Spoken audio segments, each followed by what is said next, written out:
Vous étiez 20 et 100, vous étiez des milliers, nus et maigres tremblants dans ces wagons plombés. Vous déchiriez la nuit de vos ongles battants. Vous étiez des milliers, vous étiez 20 et 100. Mesdames et messieurs, la cérémonie commémorant le 76e anniversaire de la Ralph du Vélodrome d'hiver, les 16 et 17 juillet 1942, va débuter. Cette cérémonie hommage sera présidée par M. David Lisnard, maire de Cannes, président de l'agglomération Cannes-les-Reims et vice-président du département des Alpes-Maritimes. Lecture du message de l'amicale des anciens déportés juifs de France, Côte d'Azur, résistants, internés et familles de disparus, par Madame Josette Bentata, fille de Madame Camille Touboul-Bentata, ancienne déportée d'Auschwitz. Monsieur David Lisnard, maire de Cannes et vice-président du département des Alpes-Maritimes. Monsieur Gérard Bavard, Monsieur André Frizzi, conseiller municipal subdélégué aux anciens combattants. Monsieur Gérard Bavard, président du consistoire israélite de Cannes et sa région. Monsieur le rabbin David Moyal, rabbin de Cannes. Monsieur Raphaël Lévy, rabbin. Mesdames et messieurs les autorités civiles et militaires, les représentants cannois des ordres nationaux, les représentants des corps constitués et les présidents d'associations ici présentes,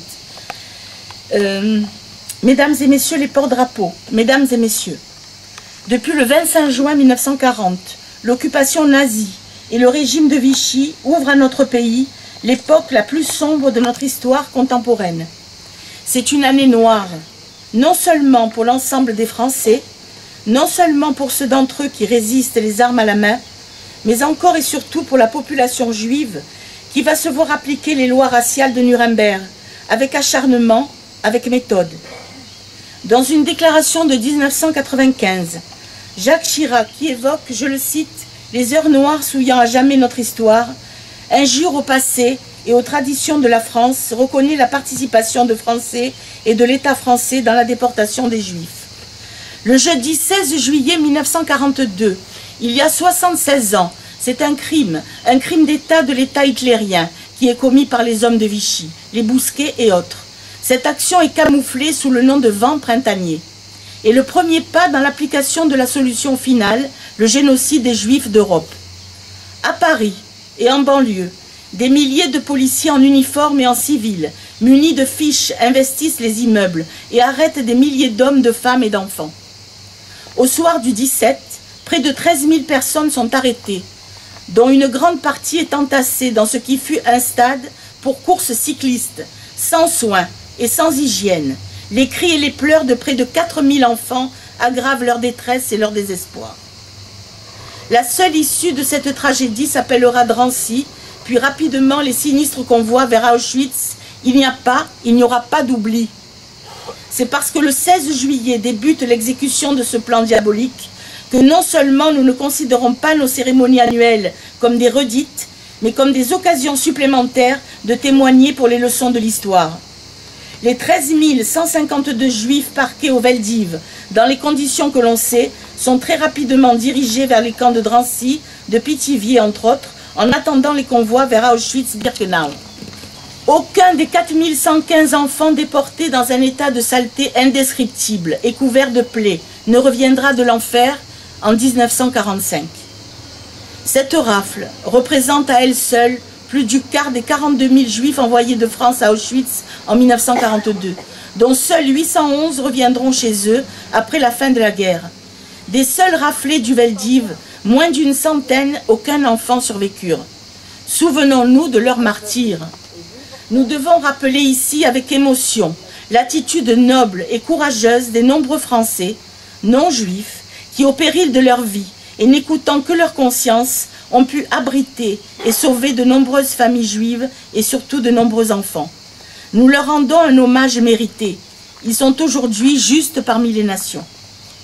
Les poisons que sont les racismes, la xénophobie et l'antisémitisme aujourd'hui sont à nouveau réinstallés dans nos consciences et de façon subliminaire quelquefois, pour agir comme des stimulants de l'intolérance et de la haine. Il faut poursuivre avec résolution notre travail de pédagogie à l'égard de la jeunesse, notamment dans les collèges et lycées. Par son ampleur géographique à l'échelle d'un continent, par l'étendue de ses ravages, par le fait qu'elle a été voulue et organisée par un État avancé et peut-être l'un des plus civilisés, et enfin par le caractère industriel qu'elle a pris dans ses usines de la mort, qui ont nom Auschwitz, Majdanek, Sobibor, Belzec et Treblinka, la spécificité de la Shoah est indéniable. Elle a été un sommet d'inhumanité, de refus de la dignité humaine. Elle a été un sommet dans la volonté d'extermination.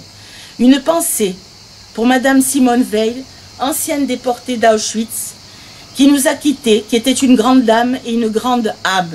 Et une pensée particulière également pour Monsieur Claude Lanzmann, auteur de la Shoah et du mot Shoah.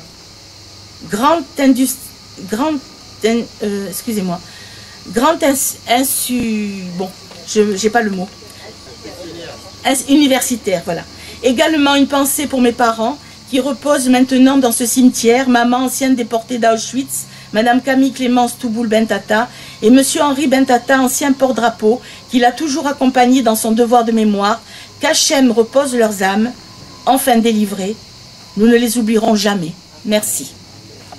Vous étiez 20 et 100, vous étiez des milliers, nus et maigres tremblants dans ces wagons plombés. Vous déchiriez la nuit de vos ongles battants, vous étiez des milliers, vous étiez 20 et 100.